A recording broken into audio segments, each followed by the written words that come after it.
Welcome to the Increda-dental podcast. I'm your host, Alicia Flynn. Our goal is to make a positive impact in the dental field. I have been a dental assistant, a biller, an office manager, a scheduler, a hygienist, and a dental coach, which makes me your biggest fan. My husband was in the military and we traveled all over the United States. I had opportunities to work in many different practices, and I saw incredible practices and practices that had a lot of potential within them. Thank you for joining us. Let's dive into the podcast. Welcome to the Increda-dental podcast. I'm your host, Alicia Flynn. Today, we're tackling a situation we've all faced when a procedure doesn't go the way we hoped. You emerge from that operatory 30 minutes behind schedule, feeling frustrated, and you're asking yourself what went wrong. These moments can feel really defeating, but they don't have to be. So today, I want to explore with you how we can take these tough experiences and change them into opportunities of growth and learning. So I can tell you a couple of stories that I've had happen and just let you know you're not alone in these situations. So I was working as a dental assistant at the time. We were doing an immediate denture. Of course, the patient had 4 or 5 teeth that had root canals in them and they were breaking off. The dentist said, I'm just going to go ahead and remove as much teeth as we can, and I'm going to come back to these root tips.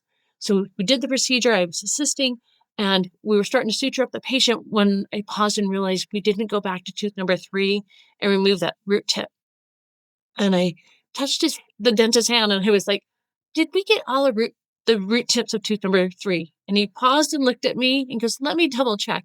Sure enough, that root tip was sitting still, tooth number 3.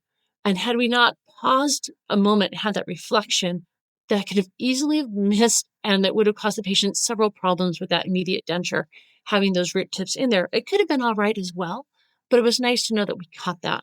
So we talked about, after that treatment the next day, how can we avoid running into this situation before?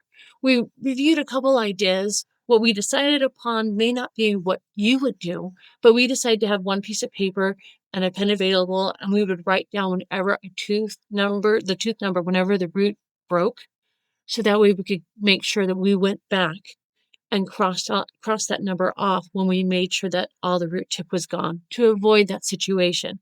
Now, my solution may not be your solution, but the important part here is that we took a moment and we looked over the situation and said, well, what went wrong and how can we avoid having this happen again?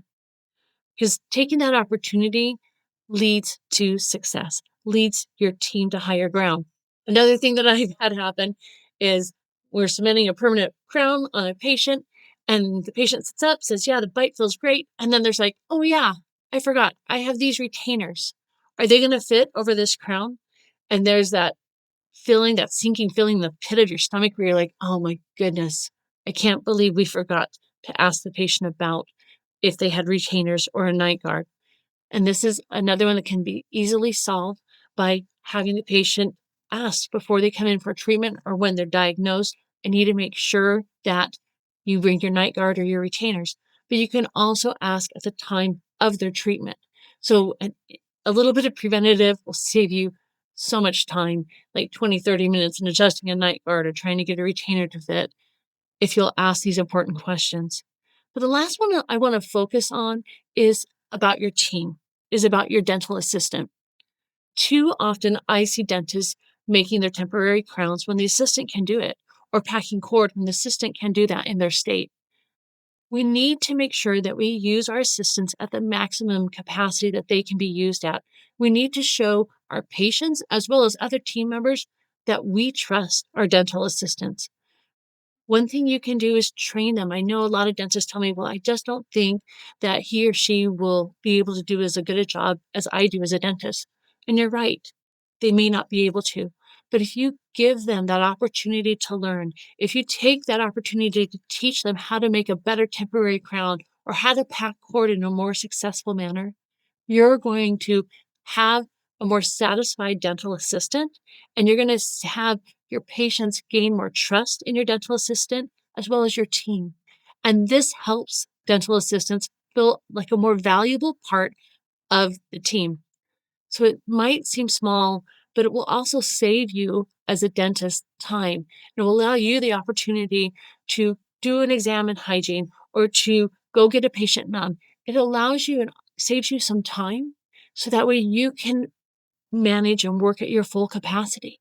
So train your dental assistants at their full capacity, give them that grace to learn, and then take opportunities to review, to find out where did things go wrong? How can we avoid going down this pathway again and have a more successful practice? So the next time you find yourself feeling frustrated that things haven't gone the way you wanted, turn that into a moment of growth and learning. Make the story of unsuccessful treatment successful by changing and taking opportunities to apply what you learned to the next patient. Thanks for joining me. Have an amazing day.